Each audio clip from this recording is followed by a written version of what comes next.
নড়াইলের লোহাগড়ায় বিদ্যুতের তার চুরি করতে গিয়ে নিহত এক যুবক। মোহাম্মদ আজিজুর বিশ্বাসের পাঠানো তথ্য ভিডিও চিত্রে বিস্তারিত। নড়াইলের লোহাগড়া পৌর এলাকায় বিদ্যুতের তার চুরি করার সময় বৈদ্যুতিক হয়ে মোহাম্মদ ইরফান মুন্সি 23 নামের এক যুবক চিকিৎসাধীন অবস্থায় মারা গেছে।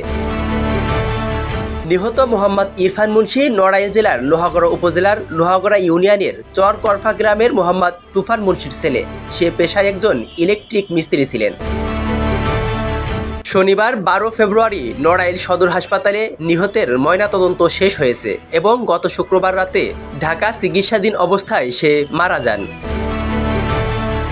গত সোমবার 10 ফেব্রুয়ারি বিগত রাতে লোহাগড়া পৌর এলাকার আর্মি ক্যাম্পের পাশে এই ঘটনা ঘটে।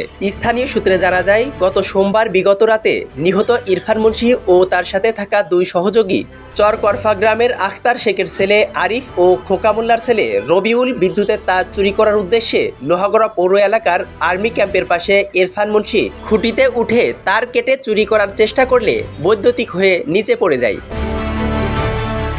এ সময় তার সাথে থাকা অপর আরও দুইজন পালিয়ে যায়। পরে স্থানীয় লোকজন ইরফানকে উদ্ধার করে লোহাগড়া উপজেলা স্বাস্থ্য কমপ্লেক্সে নিয়ে আসলে জরুরি বিভাগের চিকিৎসক তাকে উন্নত চিকিৎসার জন্য ঢাকা পাঠান।